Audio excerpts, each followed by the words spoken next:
Welcome to Libertarians Drinking Coffee Live. Yes, I have my coffee, as I always do.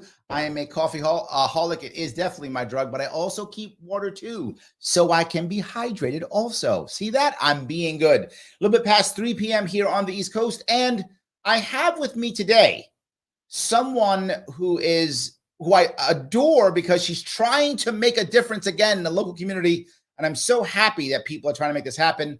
She has been very forward in pushing the libertarian agenda in Colorado. She's now done the, I don't know, smart or dumb or crazy thing, I'm not sure which one, of running for office.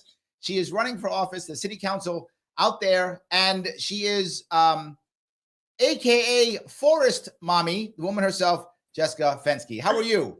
Good, thank you. That was a great introduction. Oh, there we go. I'm so glad. And if you want to follow, you can follow her at Forest Mommy on Twitter, or you can go to her website, jessicafenske.com. If you're listening to this only, it's Jessica with 2 S's and a C, and then Fenske, Fenske, a cool German spelling. So yes. So I have to ask you the question. Why do this? I mean, you are an activist. You've been one before. Why decide to run, and why now? I don't know, man. No, just kidding. What the series of events that happened was I've been talking the talk for the last 3 years and just so mad about what's going on. So then I started getting more involved. So fast forward to this year, I became a state organizer for Mises Caucus, and then I just started I started going to all our county affiliate meetings and everything out here, and just really getting involved. And so I saw the videos. I saw the videos. Yeah. And it's fun. After yelling my heart out on Twitter and then finally being able to go down and look them in their eyes and say something against them and call them my predator. It's therapy. Really, people need to get into activism just for the therapy aspect. But we'd be better people if we just yelled at politicians more. I like it. Yeah. That's what everyone wants to do. Get off Twitter and stuff, go yell at them. They let you. It's true. They still take your rights away, but they'll let you yell at them. So why decide to run? My county affiliate, I went to a meeting, and my friend Merle Hendrickson, he's also running for a different district. So he had said he was going to run, and I'd been I need to do something more, just getting the message out. So I looked, and my district that I live in as well was up for the vote. And so we have our campaign manager out here, Jacob Luria, he was texting me. He's like, it would be good if you signed up. You'd be the first to sign up to file the affidavit. No one else has filed yet. And kind of looks like you can maybe win, just numbers wise. And so I was like, okay. Despite the mommy name, I don't have kids. I have a really good life. So I have the time. I have no excuse not to do it at this. I was like, I have no excuse. I have no excuse. So I did it. And then I get it. So let me ask you then, what's your race look like? Is this 2 Democrat Republicans against you? Is it multiple people and they pick the top 2? How does your race look? So far it's just I'm only running against one person who, it's a nonpartisan race, right? But he's definitely a Democrat. And so I'm only running against him, but he has been in the at-large position for the last 12 years. So now he's termed out of that, and now he's trying to stay in the district.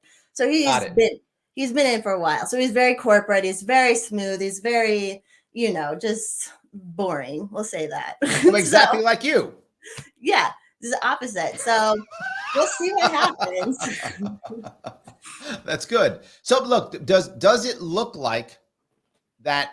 Do you have any way of knowing what the polling is, what people are thinking? Do you have a way? Are you actually doing polling, or do you have a feel? Is this a 50-50 shot for you? Is this a 90-10 because he's corporate and has all the money, or what is it? Do you have a feeling? We're not, there's no polling, so I don't know. But my whole plan this summer is door knocking and actually talking to my constituents. So my first question is going to be, do you even know who he is? His name is Bob Pfeiffer. No one even knows who he is, and he's been in for 12 years. So I'm going to go tell people who he is, and then then just introduce me. And I want to ask them what their issues are. That's why kind of on my website, the issues are kind of blank right now, or they're just very basic, because it's I need to go talk to the race is in November, or the election's in November. So my plan is to go talk to everybody, because no one showed up at my doors being like, "Hi, I'm going for city council. What are your problems?" No one's ever done that. So I'm like, Right. that's if us as libertarians who really want to prove that we are trying to protect the people from the government, not necessarily from a right and left thing. Like we really want to know them, get them involved. That's a huge thing too. Is I just want to get people involved, because Yes. it's so Yes. hard to get involved locally. It's like I talk to people about it and their face goes blank, but they could talk about, federal elections till forever, right? So that's a big plan of mine. Well, Joe has some advice for you. He's done a lot of door knocking in Florida. He says, I don't recommend using his name. That's a Don't good give idea. free advertising to the opponent. So maybe just go, do you know the guy? Maybe just do that. And if they go, no, don't worry about it. I'm the new one. Maybe just do that. Yeah. Do you know there's someone else running? No. Okay, cool. That's great. Yeah, good. Then don't worry about it. Then don't worry about it. It's just me. Absolutely. Yes. So that's kind of cool. So look, the idea of knocking on doors, I think, is amazing. As you probably know, since I ran for governor in New York, I travel to every county every single year to meet people. That's the whole piece. I think it's very important to do that. Otherwise, you've got to be corporate, right? You either become grassroots or corporate, right? That's kind of how you do it. And I think it's showing a good distinction. And I'll give you an example, which you may or may not like, but it's a popular one. AOC is my congressperson. And AOC beat the most establishment Democrat there was at the time. The guy officially represented Queens, where I live in New York City, but he literally lived in Virginia. That is how corporate he was. He didn't bother showing up. And her people, to your point, knocked on every door. They knocked on my door. Now, I still didn't vote for AOC, but I will always give her the credit that credit is due. She hustled for that first seat. The next one, she didn't hustle because now she's corporate, so she doesn't hustle anymore. But she did, right? Initially, she busted her rump for that seat. So I always give her that credit. I think you have the same opportunity to do exactly the same thing. Yeah, I agree. But you've also not only talked about local issues, you've also talked about bigger issues like Assange and such. Do you think those bigger issues matter in your race, or is this really about like local stuff? I think one of the bigger, I don't know that Assange and stuff will so much. I don't think people are really worried about like between propagandists and journalists so much. It's a very like suburby kind of area. Yeah, I don't know. I think some of the bigger issues that like I won't have much say on though is schools with like, school choice. So the GOP in my area is basically supporting me, and they're not running anybody that like as of right now. And they some of them even followed me on Twitter before we met, and I was like, oh, I'm kind of crazy on Twitter, and they're like, oh, we love it. So I'm like, all right. I love that idea. Look, any support you can get is good, right? Oh yeah, and it's kind of funny being the opposite of normally. They blame the Libertarians for splitting the vote, but I think now if a GOP signed up, they would split the vote, and then we'd be like, ooh, right.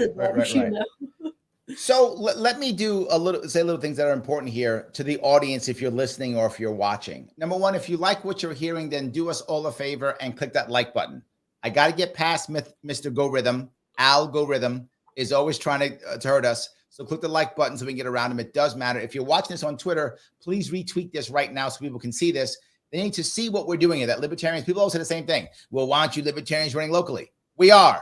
Here's a perfect example of us running locally, right? So we do it all the time.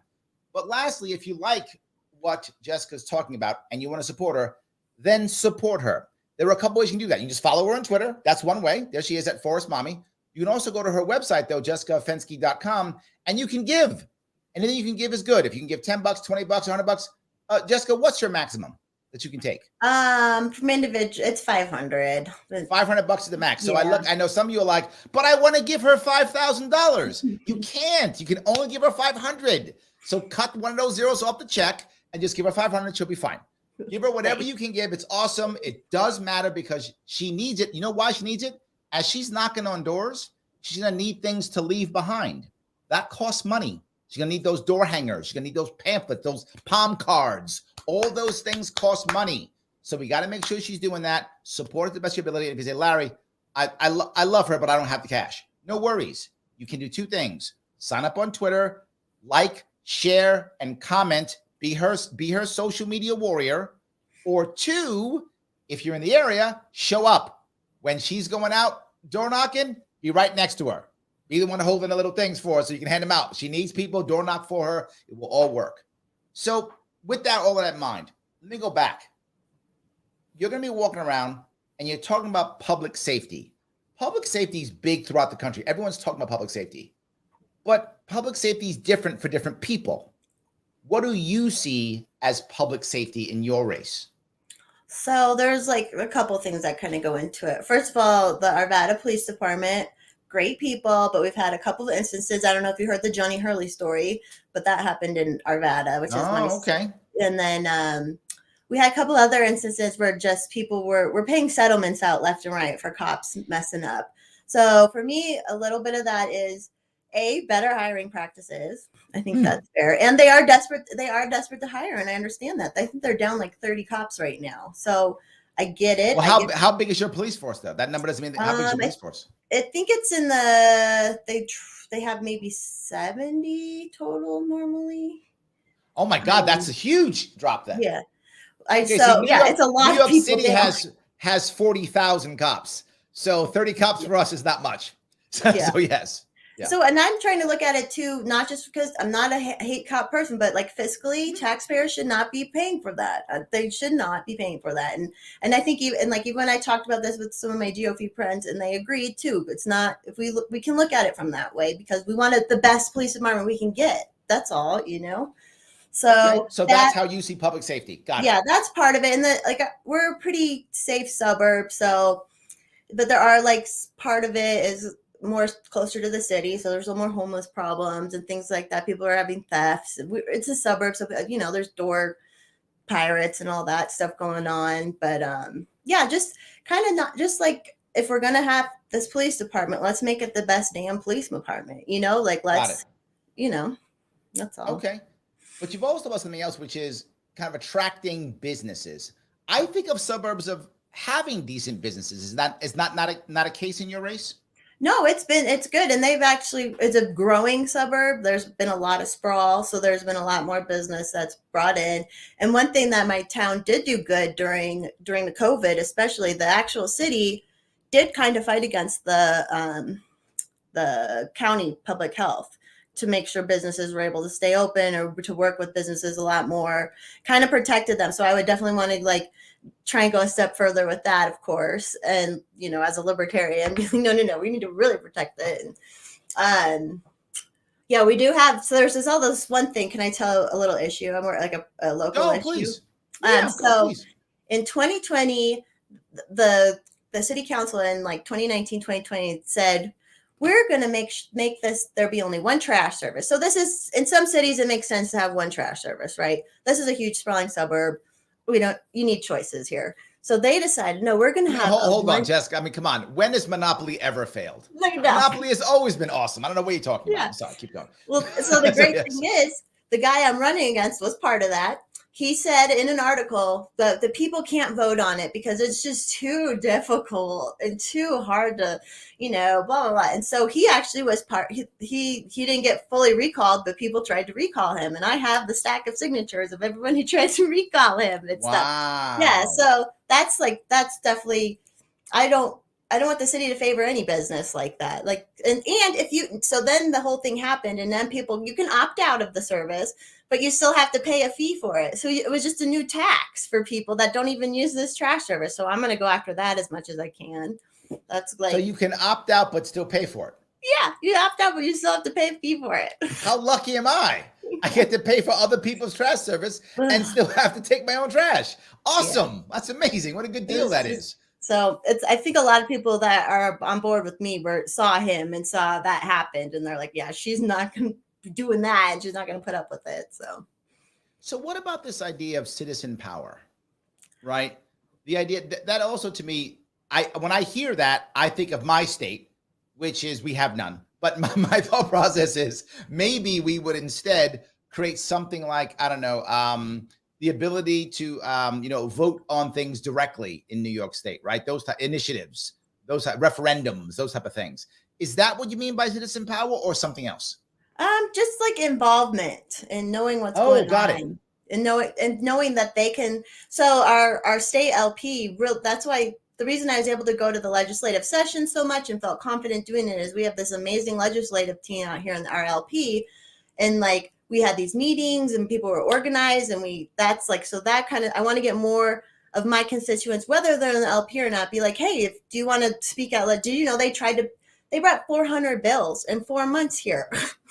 They didn't know, like, who has time for this? These people are nuts. So it's so hard to, like, I want to get people more involved in that, because the way this happened in Colorado, like it did everywhere, the left came in and slowly infiltrated everything. It was slow, just like we are now. It was just a slow build. So I'm like, if we can just make coalitions with beyond liberty people, because we are beyond, we're beyond the left and the right. If we can get so many people for our cause, so just teaching them how to get more involved, how to come to the city council meetings, how to sign up to speak to the city council meetings. And when I go knocking on doors, I'm going to ask I'm trying to be engaging too. That's part of it. People aren't engaged in local, like no one wants to pay attention, right? So if I can be a little rabble rouser or whatever, like to get people engaged and want to pay attention, I want to ask them how I can get them to pay attention. Like, hey, how can I get you just to turn on the YouTube for the city council meetings? Things. That's what I think is power, is when you know what's going on. Because the reason everything happens how it happens is because no one's got time to pay attention to it all the time. And all this stuff happens. All this stuff gets pushed through, and you don't know till later. Absolutely. So I love that. So citizen power is citizens being involved in the government so they can take charge of their own government. That's what that actually is. Yeah. I love that idea. That is amazing. So I realize you're not sure how well you're doing in the polls because they don't have any polling. Do you have another definition for a win besides winning this thing? Like, obviously, I hope you win. It'd be amazing if you win. I'm all behind you if you do. The reality of it is libertarians don't often win. So if you don't win, do you have another definition for what would be a win anyway?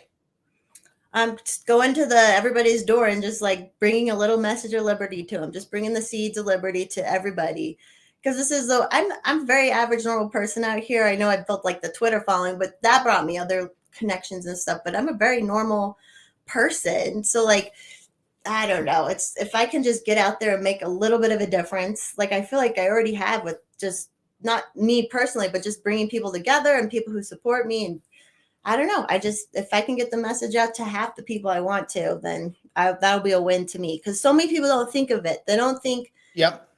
They think even if you say a little anti-government thing, you're an extremist, terrorist and all this stuff. And it's like, no, if you can just drop a little seeds in people that, oh, you know, you're all right. The government shouldn't be doing that or whatever. So that'll be a win to me. Do you think you would measure that by, say, would you measure that by vote totals? Would you measure that by number of doors knocked on? Would you measure it by increase in Libertarian Party membership? Like, how would you know that, okay, yeah, I wanted to do a little bit and I did because this happened? How would you measure that? Or do you not carry the way? Probably the door, like how many doors me or my volunteers actually get to, probably be to me. I don't know, like if I'm doing it personally, I'll be able to tell if this person's like receptive or not, right? But I know other people might be able to report on that too, but that's what I'm trying.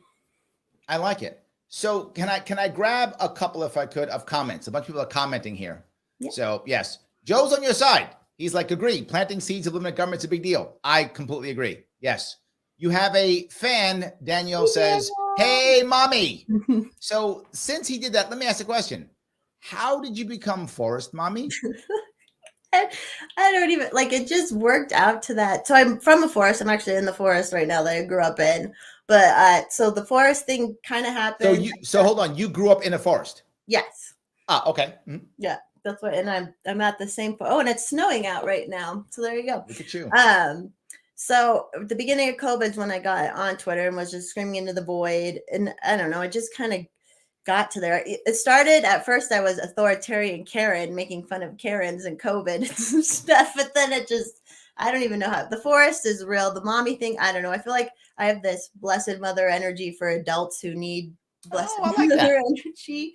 Because everyone still needs it, even when you're an adult. But you currently don't have children. No, I'm not. Gotcha, it's not in my cards. So I have all the mothering, nurturing gifts for the world because I don't have. Okay. Just curious. No, just curious. That's awesome. That's great. Good. Well, now we know the story. Nice. Yeah. Sam says, in New York, we don't pass laws. We pass budgets. Larry Sharp, allegedly. Sam, it's not alleged. It's true. I did say that. Yes. Those who don't know how we get around it, and this is how little power. I said that we don't have power in New York State. We don't pass laws anymore. We pass all our things in a budget. All we do is we fund things in a budget, and then now it's a law. The courts don't stop it. No one stops it. So we have no repercussions. And this way, no citizen can go, that law is bad. We can't do that. No, we can't, because there's no law. So we can't even stop the bad things they do. He is correct. That's how bad New York is. So yes, there we go. Patty also is on your side. Patty says, yes, someone else who identifies as mother. Yes. I'm not alone. There we go. And I would never make anyone, you don't have to call me a mommy. There we go. I thought it was funny. I addressed you as mommy when we first met. I thought it was kind of cute. So yes. Even in real life, when I started meeting like people in the LP out here and stuff, everyone was following me on Twitter first. And then they all still call me Forest Mom. Like everyone in real life still calls me Forest Mommy, even before my name got more blown up and stuff. So I love it. Patty goes on to say, a suggestion, make a page with your policies, ideas, and issues on it. Then your supporters can go to the page, print it out, and all the cost is their paper. One of our Bernie solutions to getting policies, ideas, and you out there to the people, grassroots at its best. Patty used to be a Bernie supporter. That's how she knows the rules that they've used during Bernie. Bernie was very effective in the grassroots part. Patty was on that team. So there we go. Some advice from her. The Frankenstein WT says, get rid of gun-free zones. Is that a thing in your area? Is that an issue for you in your area? It kind of is. The schools are gun-free, but we just actually passed. I just found out that the one thing that's fun about running is people find out about you and then they want to tell you their issues, So I've had someone reach out.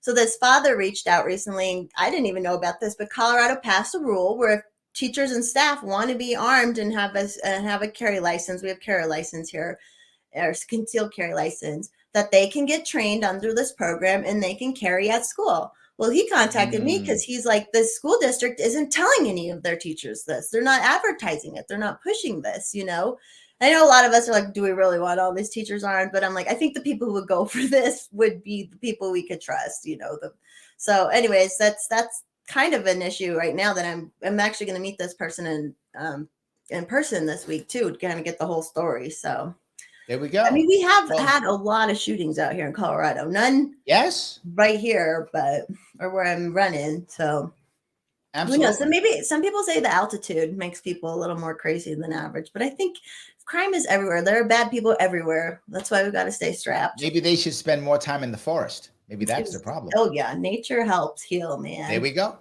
Absolutely. Yep. So guys, if you're listening or watching to this and you like it, then please click that like button. I keep telling you, I keep bugging you because it does matter. And if you're watching on Twitter, please retweet this now. It is important to do so. If you like what you're hearing from Jessica, the Forest Mommy herself, then you can support her. You can easiest follow her on Twitter at Forest Mommy on Twitter. Easy to do, simple and cheap, and helps her out. Share her stuff, like her stuff, all those good things. If you want to support her directly, you can go over to Jessica Fenske. That's Jessicafenske.com. And you can give her some cash if you've got some. If you can throw her 20, 30, 40 bucks. She can only take 500. So I know some of you are like, I want to give her more. You can't. Just don't get her in trouble. 500 bucks or less. If you can give 10, 20, if you can go on and give her a couple times, it helps because she's going to need that when she goes out there and knocks on those doors. And she needs things like Facebook ads and stuff like that. She needs all those little things, right? She's got to pay somebody to keep her website up and all those things. I'm going to go take pictures of her and put them all over so she can be popular on Twitter and such. So this stuff does cost money. So if you can give, please give. If you're not in a spot where you can give, you can still volunteer. She needs volunteers to be out there knocking on those with her, but also to volunteer to help her online. So please check her out at jessicafenske.com. So I got to ask you, Jessica, what's the future here? Now that you've done the crazy thing of putting your hat in the ring, as they say, you've already done the dumb thing. Now what are you going to do? What happens? What happens if you win? What happens if you don't win? What are you going to do? If I win, I'm going to go there and I'm going to make everyone explain everything to me very slowly and very this is exactly how we've been doing things. I want them to give me like, that's where they're going to be against me. Oh, she doesn't know what she's doing. And I'm like, yeah, I know. I want to get in and see what we're doing so I can Right. spread, I can tell other people what's going on too. Like, and Right. explain it in a way that people can understand. So that would be fun. It would be fun. I don't necessarily want attention and stuff, but if stuff happens, after I filed my affidavit, I got doxxed by a news personality. So it's like, there's just crazy stuff that'll probably happen no matter what I do, I'm thinking. So, but Okay. just, be more involved in my, I volunteered all my life for other causes and stuff, never right in my city so much. So just getting more involved and knowing. So what happens if you don't win? You think you might run again? You think you might do something else? What do you think? I don't know. I just want to say to myself, because it's already so exhausting, all this campaigning, that like when I'm done, I just want to be done and be able to be a little more back to my crazy self, because I am trying to be a little more behaved and stuff nowadays. But so I don't know. We'll have to see how that goes, but I don't know. Maybe if it's an uncontested, like easy Metro board type position or something like that, it's not as big. Yeah. I got it. That's good. I have a feeling we're not going to be able to stop you from being an activist. I don't think we can stop. Oh yeah, I'm definitely, that's going to keep going forever. I don't think we can stop that. Absolutely. So great. Mm-hmm. Look, before we wrap this up, anything, Jessica, you want to bring up, something you want to talk about that we haven't chatted about? No, I just wanted to add to the grassroots thing. I don't have Act Blue. I don't know if people know what Act Blue is with all the Democrat politicians, but we don't have that as libertarians. And we have, like, me and a couple of friends doing everything, a couple volunteers helping. So it like literally is grassroots, which makes it feel very much more authentic. That's another reason people, I think I'm going to win, is I'm just more authentic than who I'm running against. So yeah, this is like the real deal. I'm going to be an example of starting from scratch and doing it. And as someone who's not involved or not knowing, because I went to the, when you go to the chamber events, most people don't go to chamber events. And you go there, and it's so snobby and so like, oh, I know this person, I know that person, which I love businesses and stuff, but like, let's face it, some of these events are snobby. So I just want to like be a closer representation of my constituents. I like it. All right, guys, thank you so much all for watching. Jessica, thank you for giving me about a little chunk of your afternoon. I don't want to keep you here all day. I appreciate it. Guys, support her over there at jessicafenske.com. All her details are in the description on Facebook and on YouTube. I will see you all very soon.